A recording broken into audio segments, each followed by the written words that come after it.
옛날에 집신 장사를 하는 아버지와 아들이 있었습니다.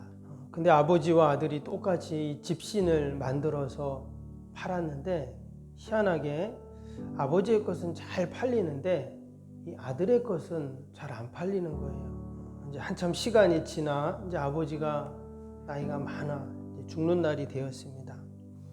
돌아가시기 전에 이 아들이 아버지에게 묻습니다. 아버지 돌아가시기 전에 아버지가 집신 만드는 그 비법을 나한테 좀 가르쳐주고 돌아가셔야 된다고. 그때 아버지가 숨을 거두기 전에 온 힘을 다해서 한마디를 합니다. 뭐라고 했냐면 털 이러고 운명한 거예요. 그래서 아들이 털이라니 이게 무슨 말이지? 이러고는 아버지가 돌아가신 다음에 자신의 집신과 아버지의 집신을 비교했습니다. 근데 봤더니 정말 아버지 집신에는 하나도 그 지푸라기 털이 하나도 나와 있지 않는 거예요. 그러니까 마무리를 깔끔하게 해 놓은 겁니다. 똑같은 재료로 만들었는데 아버지는 마무리를 깔끔하게 처리해서 한마디로 명품 집신을 만든 거죠. 여러분, 우리의 인생도 보면 그렇습니다. 아무리 잘해도 마무리가 깔끔하지 않으면 명품 인생이 될 수 없는 것이죠. 처음에는 잘합니다. 그런데 마지막이 잘 되지 않으면 나중에는 온전하지 못하죠. 제가 예전에 시계를 하나 산 적이 있는데 그 시계가 이제 중국산입니다. 싼 거죠. 근데 겉모습을 딱 보면 이제 명품 시계하고 똑같습니다. 레벨도 똑같아요. 뭐 가격은 뭐 반의 반도 안 되죠. 그래도 뭐 시계만 맞으면 되니까 그냥 차고 다녔습니다. 처음에는 좋았는데 좀 지나니까 어떤 일이 생겼냐면 커버에 기스가 나기 시작하더라고요. 그러더니 좀 더 지나니까 이 손목에 땀이 나는데 그 시계를 차면 이 손목하고 시계가 딱 붙는 면이 있잖아요. 거기가 부식이 되는 거예요. 그러면서 막 손등이 가렵더라고요. 좀 더 지나니까 그 끈도 가죽인 줄 알았는데 또 그 가죽도 아니더라고요. 껍질도 벗겨지고. 이제 중요한 게 뭐냐면 시간이 점점 느려지는 거예요. 결국은 버렸습니다. 그래서 야, 이게 명품하고 비품 차이가 이거구나 이런 생각도 해보았습니다. 제가 이런 말씀을 드리냐면 오늘 함께 읽은 역대하 26장에 남왕국의 10번째 왕이었던 우시야 왕에 대한 기록이 나옵니다. 이 우시야 왕은 앞에 3절에 보시면 16살의 왕이 됩니다. 어린 나이에 왕이 되었어요. 그리고는 무려 52년 동안 남왕국의 왕이 됩니다. 근데 그가 왕이 되어서 위에 4절에 보시면 이런 말씀이 나와요. 4절 한번 보시면 우시야가 그의 아버지 아마샤의 모든 행위대로 여호와 보시기에 정직하게 행하며 그랬죠. 그리고 또 5절 보시면 하나님의 묵시를 밝히 하는 스가랴가 사는 날에 하나님을 찾았고 그가 여호와를 찾는 동안에는 하나님이 형통하게 하셨더라. 그래서 이 우시야 왕은 하나님 보시기에 정직히 행하는 왕이었습니다. 그리고 늘 하나님을 찾는 왕이었어요. 하나님은 그런 모습을 기뻐하시고 형통케 하셨다. 이렇게 오늘 말씀하고 있습니다. 실제로 그가 어떻게 형통했는가? 6절부터 보면 블레셋과의 전쟁에서 그는 하나님의 도우심으로 7절에 그런 말씀이 나오죠. 하나님이 그를 도우사 이런 말씀이 나와요. 전쟁을 하는데 하나님이 도우셔서 승리합니다. 블레셋뿐만이 아닙니다. 이후로 말씀을 보면 아라비아 사람들, 마온 사람들, 또 8절에 보면 암몬 사람들, 그들과의 전쟁에서 다 승리할 뿐만 아니라 그들이 우시야에게 조공을 바칩니다.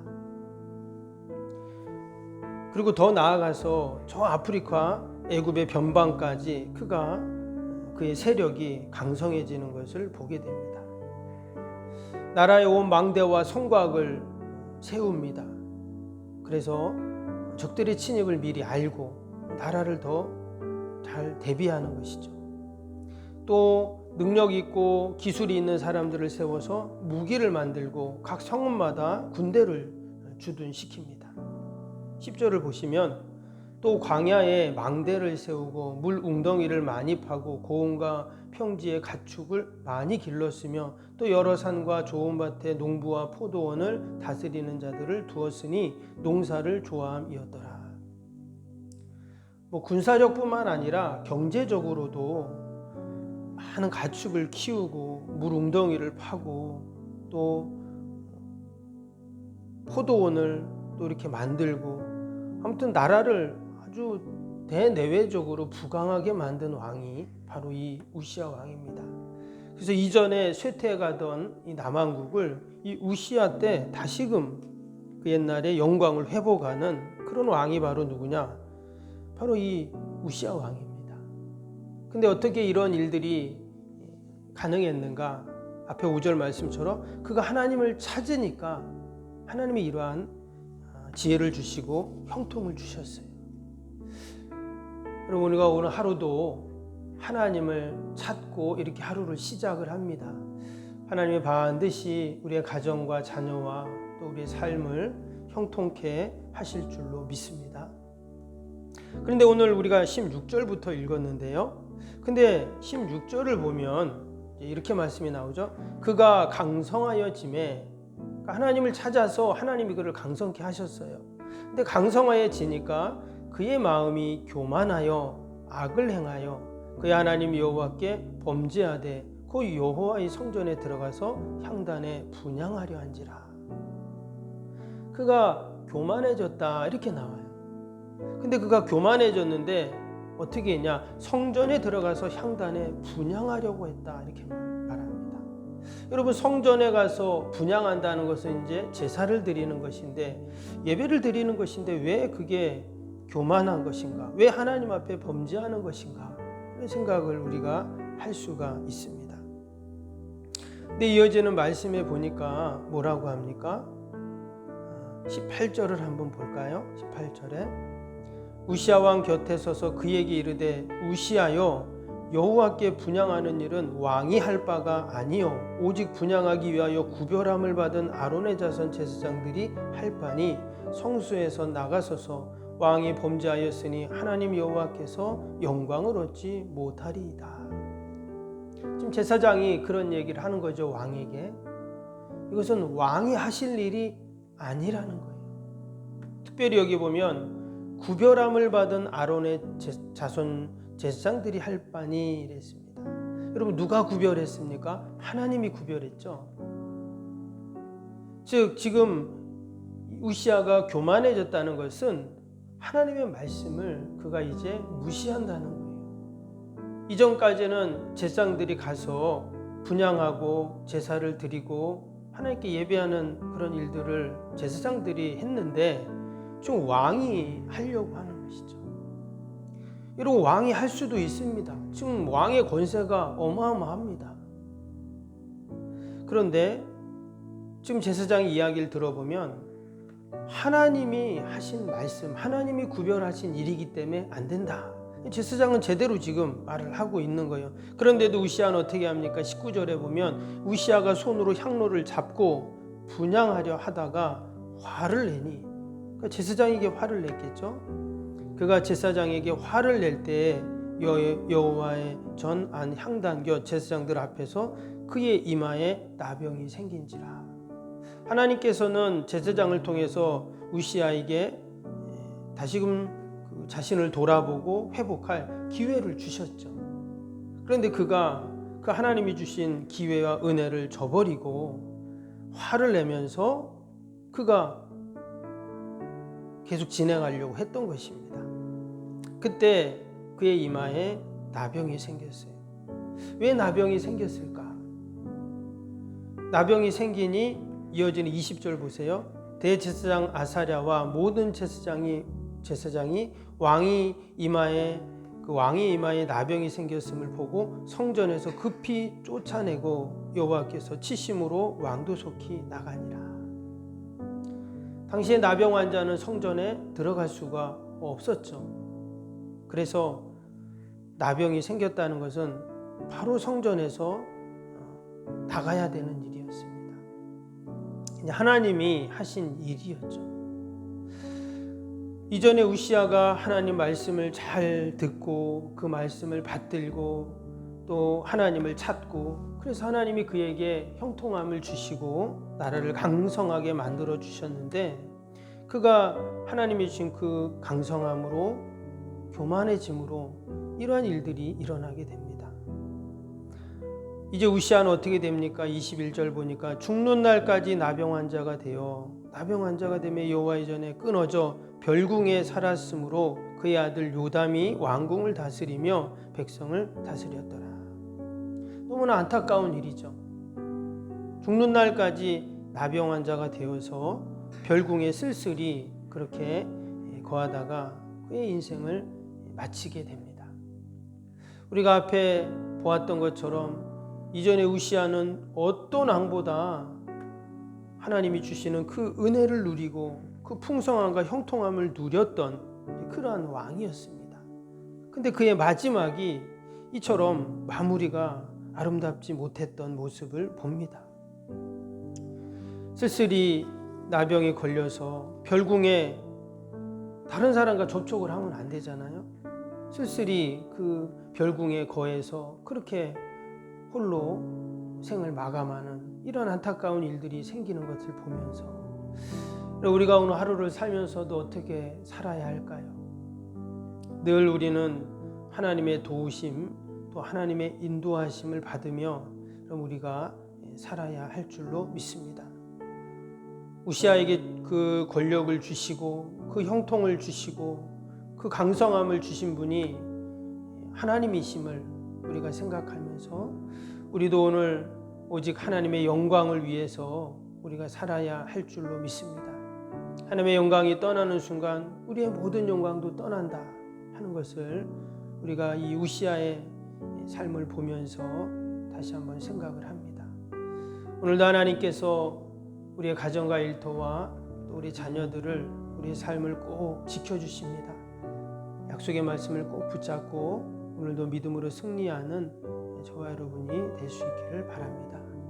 기도하겠습니다. 사랑과 은혜가 충만하신 하나님 아버지, 귀한 새벽에도 이처럼 저희들을 주님 전으로 인도하시고 또 이 말씀의 자리로, 은혜의 자리로, 또 축복의 자리로 인도하심을 감사합니다. 우시아가 하나님이 주신 은혜로 이처럼 형통하고 강성함을 누렸는데 그가 교만하여 하나님의 말씀을 잊고 또 제사장만이 할 수 있는 그 분향을 하려고 했을 때 그가 나병에 걸려 그의 마지막이 쓸쓸히 마치게 됐던 것들을 보면서 하나님, 우리가 늘 하나님의 말씀을 받들게 하여 주시고 하나님의 주신 은혜를 감사하며 늘 하나님께 영광 돌리는 저희의 삶이 되게 하여 주시옵소서.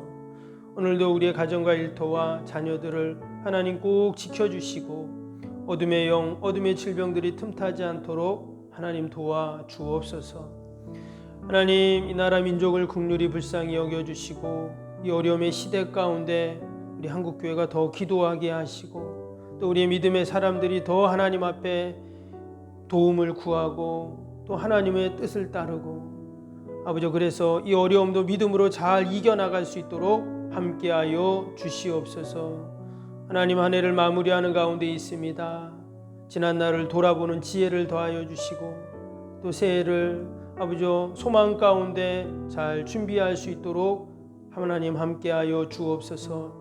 우리 여전히 병상에 있는 환우들이 있습니다. 우리 연로하신 어르신들 하나님 늘 돌봐주시고 하나님 강건케 하여 주시옵소서. 오늘도 우리를 이 기도의 자리로 부르신 줄 믿습니다. 내가 기도할 때 우리의 자녀가 살고 우리의 가정이 살고 교회가 살고 이 민족이 사는 줄로 믿사오니 성령님 이 시간도 우리와 함께 하시고 우리를 도우시고 아버지, 우리가 약속의 말씀 꼭 붙잡고 믿음으로 기도하는 복된 새벽이 되게 하여 주옵소서. 하나님, 저 북녘 땅에 우리 믿음의 동포들 하나님 하루속히 그 기도가 다 응답되게 하시고 아버지 복음으로 통일되고 마음껏 하나님을 찬양하고 예배하는 날이 속히 오게 하여 주옵소서. 저희 교회 섬기는 여러 선교지가 있습니다. 또 우리 미자리 교회, 아버지 여러 기관들, 또 어려운 이웃들 하나님께서 다 보살펴 주시고 좋은 기쁨의 선교의 소식만이 오가게 하여 주시옵소서. 하나님, 이 새벽에도 우리가 기도할 때 하나님 반드시 들으시고 해결하실 줄로 믿습니다. 아버지께 다 맡기고 믿음으로 기도하는 복된 새벽이 되게 하여 주시옵소서. 예수님의 이름으로 기도하옵나이다. 아멘. 하늘에 계신 우리 아버지, 아버지의 이름을 거룩하게 하시며 아버지의 나라가 오게 하시며 아버지의 뜻이 하늘에서와 같이 땅에서도 이루어지게 하소서. 오늘 우리에게 일용할 양식을 주시고 우리가 우리에게 잘못한 사람을 용서하여 준 것 같이 우리 죄를 용서하여 주시고 우리를 시험에 빠지지 않게 하시고 악에서 구하소서. 나라와 권능과 영광이 영원히 아버지의 것입니다. 아멘.